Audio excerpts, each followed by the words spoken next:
आपको सीधे लिए चलेंगे दिल्ली, जहां पर मुख्यमंत्री चुनावी जनसभा को संबोधित करने के लिए पहुंचे हैं। भारतीय जनता पार्टी के जिला के अध्यक्ष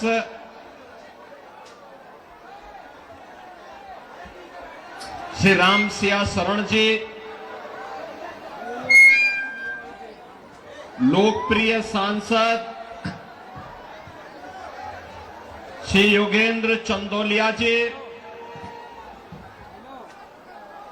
भारतीय जनता पार्टी के लोकप्रिय प्रत्याशी श्री बजरंग शुक्ला जी, जिला प्रभारी श्री योगेश आत्रे जी, विधानसभा प्रभारी विनोद भारद्वाज जी, लोकेश प्रजापति जी, मंच पर उपस्थित भारतीय जनता पार्टी के सभी पदाधिकारीगण,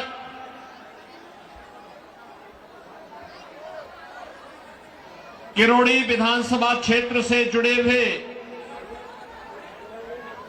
सभी उपस्थित मेरे बहनों और भाइयों, दिल्ली विधानसभा चुनाव की दृष्टि से आज मुझे आप सबके बीच में आने का अवसर प्राप्त हुआ है। बहनों और भाइयों, मैं जब दिल्ली विधानसभा चुनाव की दृष्टि से आया हूं तो नजदीक से मुझे यहां की सड़कों को भी देखने का अवसर प्राप्त हो रहा है। मैं कल ही रात्रि को प्रयागराज से लखनऊ आया। उत्तर प्रदेश में प्रयागराज की धरती पर इस सदी का पहला महाकुंभ का आयोजन पूरी भव्यता के साथ हो रहा है। आप अनुमान करिए,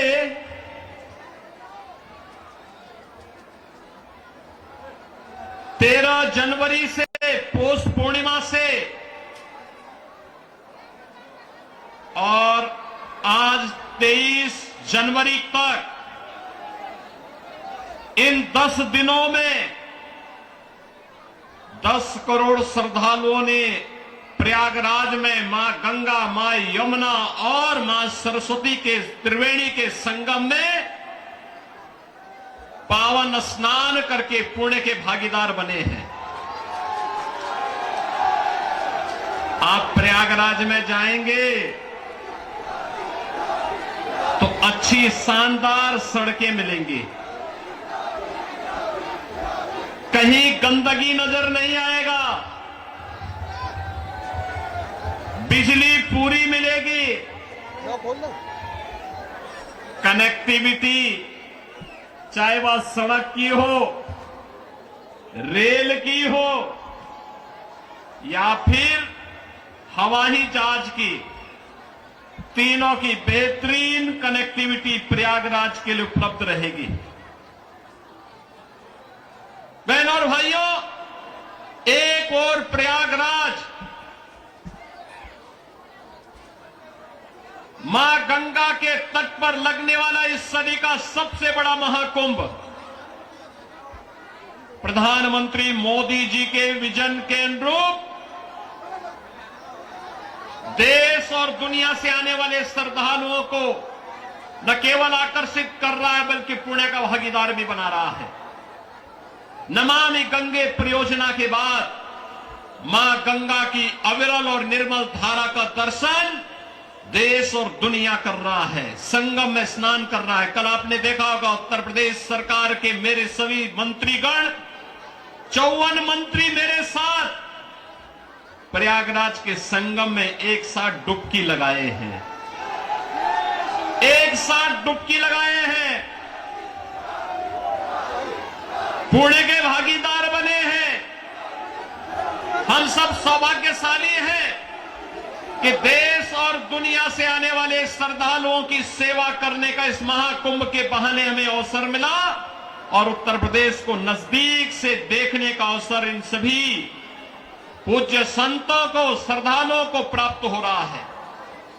बहनों और भाइयों, अगर एक मुख्यमंत्री के रूप में मैं और मेरे मंत्रीगण प्रयागराज के संगम में स्नान कर सकते हैं, तो मैं पूछना चाहता हूं, दिल्ली में आम आदमी पार्टी के अध्यक्ष से अरविंद केजरीवाल जी से मैं पूछना चाहता हूं, क्या यमुना जी में वह भी अपने मंत्रियों के साथ जाकर के स्नान कर सकते हैं क्या?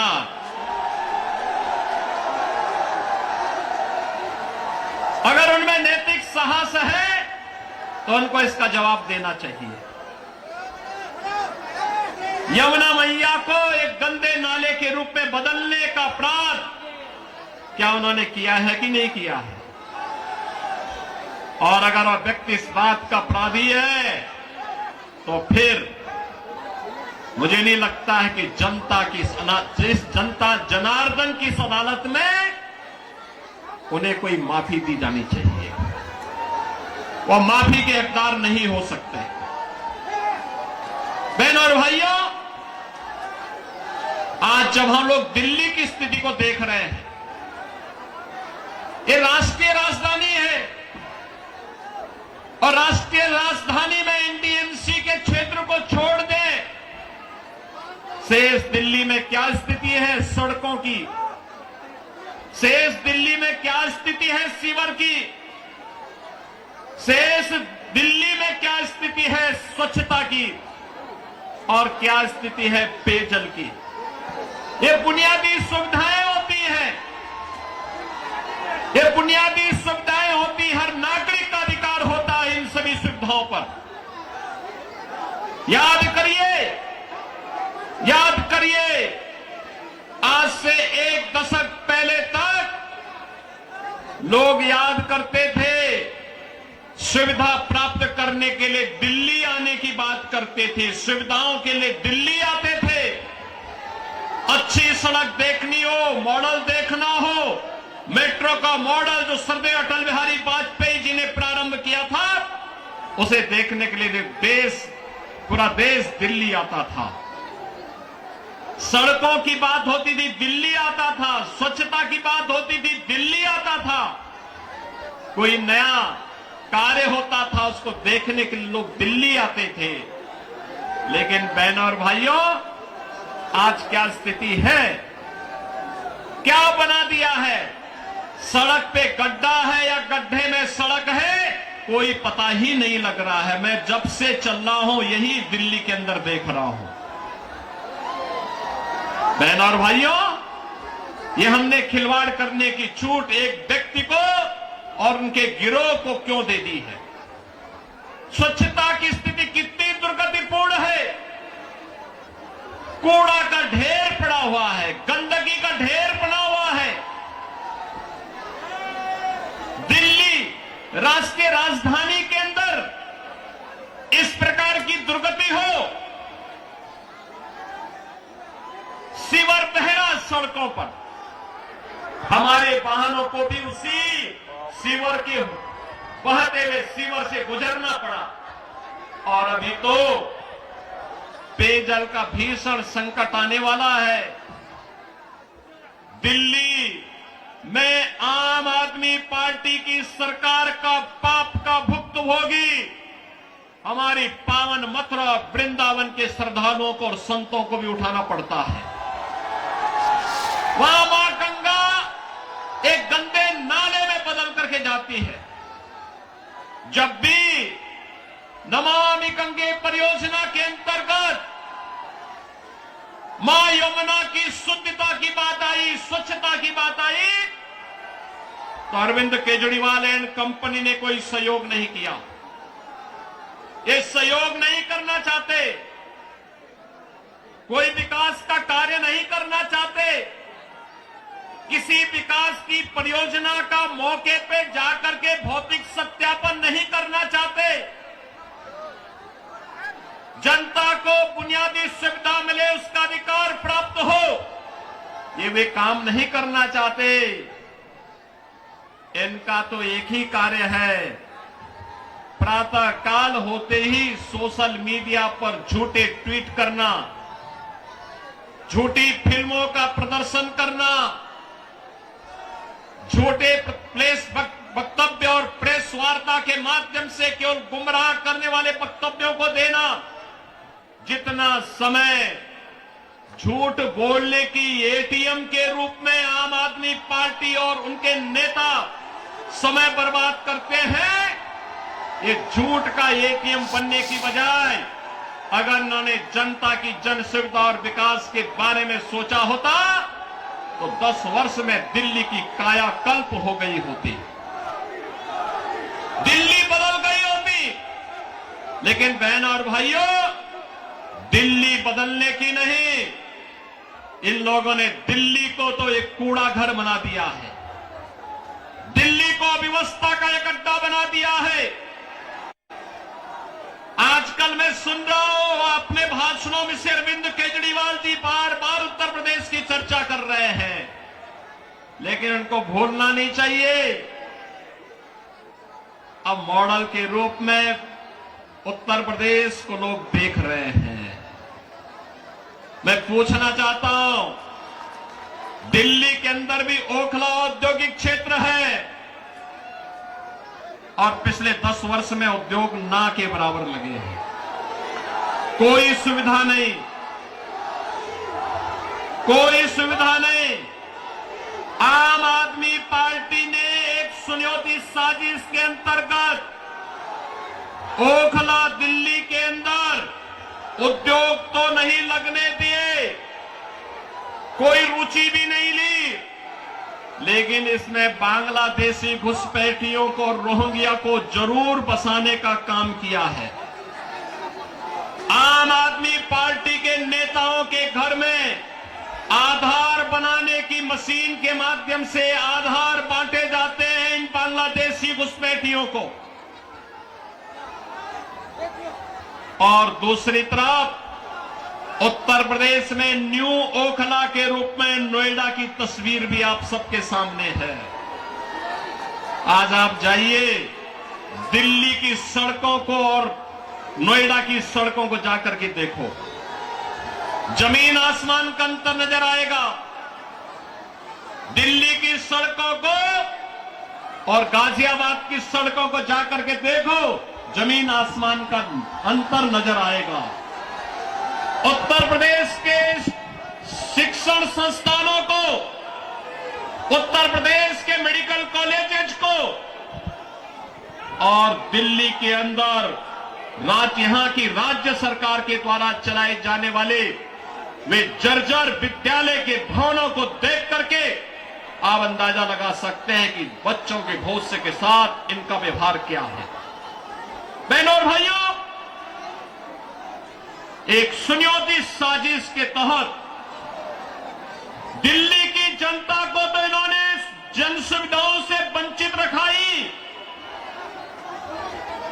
साथ साथ राष्ट्रीय सुरक्षा के साथ खिलवाड़ भी इन्होंने उन अपने शरारत भरी कृत्यों से किया है। आपने देखा होगा 2020 में दिल्ली के अंदर किस तरीके से दंगे करवाए गए और आम आदमी पार्टी के पार्षद और उनके विधायकों की संलिप्तता इस पूरे षड्यंत्र में सामने आई थी। ये लगातार राष्ट्रीय सुरक्षा के साथ खिलवाड़ कर रहे हैं। स्वाभाविक रूप से जो अपने गुरु सरदे अन्ना हजारे को धोखा दे सकता हो, वह व्यक्ति जनता को भी धोखा देने में माहिर होगा। देश को भी धोखा दे रहे हैं, जनता जनार्दन को भी धोखा दे रहे हैं। लगातार अपने वक्तव्यों के माध्यम से ऐसे ऐसे वक्तव्य जारी कर रहे हैं जिसमें अब मैं विश्वास के साथ कह सकता हूं कि दिल्ली की जनता आने वाली नहीं है। और मैं यही अनुरोध करने के लिए आया हूं बहनों और भाइयों, मैं आपको एक बात और कहना चाहता हूं। मैं आपसे एक बात और कहना चाहता हूं। जो यहां पर आम आदमी पार्टी की सरकार और आम आदमी पार्टी जो लगातार कह रही है, ये लगातार एक बात को कह रही है कि इन्होंने यहां पर बिजली दी है। बहनों और भाइयों, एनडीएमसी का क्षेत्र जहां बिजली मिलती है 24 घंटे, वह गृह मंत्रालय और शहरी विकास मंत्रालय भारत सरकार के अंतर्गत आता है। शेष दिल्ली में पावर कट देश के किसी भी बड़े महानगर से, किसी भी नगर से ज्यादा पावर कट है। मैं कह सकता हूं उत्तर प्रदेश की आबादी 25 करोड़ की है। हर जिला मुख्यालय को 24 घंटे की बिजली आज के दिन पर हम दे रहे हैं और बिजली का पर यूनिट दाम उत्तर प्रदेश में एक सामान्य उपभोक्ता के लिए अगर है तो यह 3 से 3.5 रुपए है, इससे ज्यादा नहीं है। दिल्ली में यही 9 से लेके 10 रुपया है, यानी उत्तर प्रदेश से 3 गुना पैसा लेते हैं, लेकिन 24 घंटे बिजली यहां पर नहीं दे पा रहे हैं। बहनों और भाइयों, मैं केवल आपसे एक बात कहना चाहता हूं। जो लोग आपके साथ खिलवाड़ कर रहे हो, आपको जन सुविधाओं से वंचित कर रहे हो, दिल्ली की पूरी तस्वीर को बदसूरत कर रहे हो, राष्ट्रीय सुरक्षा के साथ खिलवाड़ कर रहे हो, ऐसे लोगों को सत्ता में दोबारा आने का कोई अधिकार नहीं होना चाहिए, कोई अधिकार नहीं होना चाहिए। आज आपके सामने भारतीय जनता पार्टी की डबल इंजन की सरकारें आपके पास काम करती हुई अगल बगल के राज्यों में नजर आ रही है। उत्तर प्रदेश है, हरियाणा है, राजस्थान है, मध्य प्रदेश है, छत्तीसगढ़ है। इन सभी राज्यों में जाकर के देखो। मैं कल एक न्यूज पढ़ रहा था कि पंजाब की कुछ बहनें आम आदमी पार्टी के कार्यालय का घेराव की है, अरविंद केजरीवाल के घर का घेराव की है और ये इस बात को लेके कही है कि जो वायदा किया था इन्होंने पंजाब में सरकार बनाने के पहले कि 1000 रुपया हर महिला को देंगे, ये दिया ही नहीं और वे महिलाएं इसलिए घेराव करने के लिए आई थी। इन्होंने यहां पे दिल्ली में भी घोषणा की कि मुल्ला और मौलवी को यहां पर पहले से ही ये लोग वेतन देते थे। आज दिल्ली की आर्थिक स्थिति इतनी बदहाल कर चुके हैं कि उनको भी कई महीनों का नहीं मिला और जब वहां से हो हल्ला शुरू हुआ तो इन्होंने उसको डाइल्यूट करने के लिए कहा कि हम पुजारियों को भी देंगे। बहनों और भाइयों, मैं पूछना चाहता हूं अरविंद केजरीवाल जी से और उनकी पूरी टीम से, क्या किसी मंदिर के सुंदरीकरण की कार्य योजना को उन्होंने कभी आगे बढ़ाया? कभी बढ़ाया? मॉडल देखना हो तो आइए काशी में काशी विश्वनाथ धाम को देखिए। मॉडल देखना हो अयोध्या में से राम जन्मभूमि पर भगवान राम के भव्य मंदिर के मॉडल को देखो। मॉडल देखना हो तो प्रयागराज में आइए। प्रयागराज में महाकुंभ के आयोजन स्थल को देखो। आस्था का सम्मान ऐसे होता है। 1000 से अधिक ऐसे विरासत से जुड़े हुए धार्मिक और आध्यात्मिक स्थलों के पुनरुद्धार और सुंदरीकरण का कार्य के लिए उत्तर प्रदेश के अंदर चल रहा है या पूरा हो चुका है। बहनों और भाइयों, यहां पर आम आदमी पार्टी आपकी भावनाओं के साथ खिलवाड़ कर रही है, लेकिन वे भत्ता देने की बात और मानदेय देने की बात करते समय भूल गए कि उन्होंने बौद्ध मठों से जुड़े हुए भंतों को छोड़ दिया है। बनते भी पाए इसकी उनको चिंता नहीं।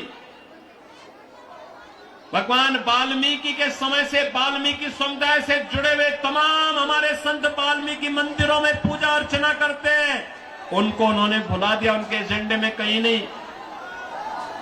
आम आदमी पार्टी के एजेंडे में रविदासी मंदिरों के पुजारी नहीं है। यानी आज भी इनकी तुष्टीकरण की जो पॉलिसी चली आ रही है, बांटो राज करो की पॉलिसी चली आ रही है, वह अभी भी मानदेय और सरकारी पैसे से उस मानदेय या भत्ता देने में भी उसमें ये लोग परहेज नहीं कर पा रहे हैं। और इसीलिए तो मैं आप सबसे कहना चाहूंगा कि बहनों और भाइयों, आज प्रधानमंत्री मोदी जी के नेतृत्व में हम एक नए भारत का दर्शन कर रहे हैं। एक नया भारत अगर हमें काशी में काशी विश्वनाथ का दर्शन कराता है, तो उत्तराखंड में केदारपुरी में भगवान केदारेश्वर का भी भव्य मंदिर का पुनरुद्धार का कार्य वहां चल रहा है। मध्य प्रदेश में महाकाल का महालोक है, तो उत्तर प्रदेश के विंध्यवासिनी में मां विंध्यवासिनी का धाम भी एक नए कॉरिडोर के रूप में विकसित हुआ है। अयोध्या में 500 वर्षों के बाद फिर से रामलला विराजमान हो गए हैं।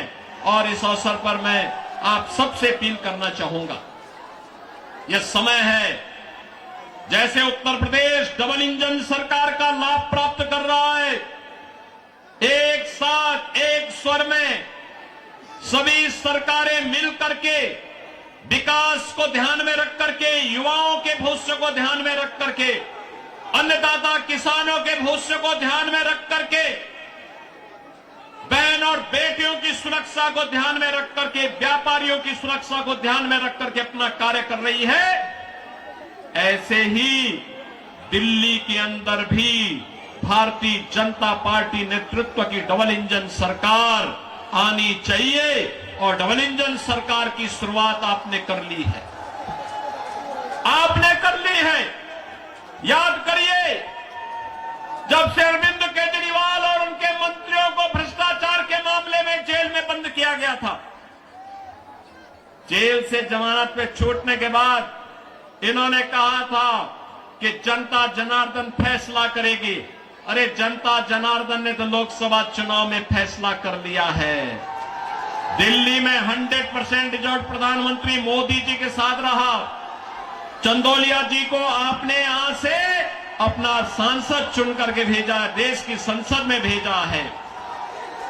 तो जनता जनार्दन तो अपना फैसला कर ही चुकी है, और इस विधानसभा चुनाव में भी जनता जनार्दन फैसला करने को पूरी तत्परता के साथ खड़ी है। और इसी में मैं आपसे अपील करने के लिए आया हूं कि बहनों और भाइयों, इस किराड़ी विधानसभा क्षेत्र से भारतीय जनता पार्टी ने अपने कर्मठ कार्यकर्ता को, जिनका एक ही ध्येय है, और वह है कि इस किराड़ी विधानसभा क्षेत्र को एक विकसित विधानसभा क्षेत्र के रूप में विकसित करना। यहां के लोकप्रिय सांसद श्री चंदौलिया जी के साथ मिलकर के अच्छी सड़कें देना, सीवर लाइन बिछाना, पेयजल की पुख्ता व्यवस्था करना, स्ट्रीट लाइट को दुरुस्त करना, साफ सफाई और स्वच्छता के मानक पर एक आदर्श विधानसभा के रूप में विकसित होना, बहन और बेटियों को सुरक्षा प्रदान करना, युवाओं के लिए रोजगार के अवसर उपलब्ध करवाना, उत्तम शिक्षा के, उत्तम स्वास्थ्य के केंद्र को बेहतरीन तरीके से, मॉडल तरीके से संचालित करने का कार्य, और इसको करने के लिए यहां पर राम भक्त बजरंग बली के रूप में बजरंग शुक्ला आपके बीच में उपस्थित हैं, भारतीय जनता पार्टी के प्रत्याशी के रूप में। मेरी आप सबसे अपील है कि डबल इंजन सरकार से ही दिल्ली की कायाकल्प होगी, और डबल इंजन सरकार के प्रतिनिधि के रूप में बजरंग शुक्ला को दिल्ली विधानसभा में चुन करके भेजे। आप सब भेजेंगे? भेजेंगे? जनता जनार्दन का आशीर्वाद इस बजरंग शुक्ला को प्राप्त होगा। दोनों हाथ उठा करके अपना आशीर्वाद देकर के बोलिए, जहां तक मेरी आवाज जा रही है, ये घरों के ऊपर में लोग बैठे हुए हैं, सभी से मेरी अपील है, जहां तक मेरी आवाज जा रही, घर के ऊपर हो, सड़क हो, अगल बगल हो, जहां तक मेरी आवाज जा रही है, बजरंग शुक्ला को आप आशीर्वाद देंगे? दिल्ली के कूड़े से निजात पाएंगे? ये झूठ बोलने की एटीएम मशीन से मुक्ति पाएंगे? यमुना मैया की शुद्धि के अभियान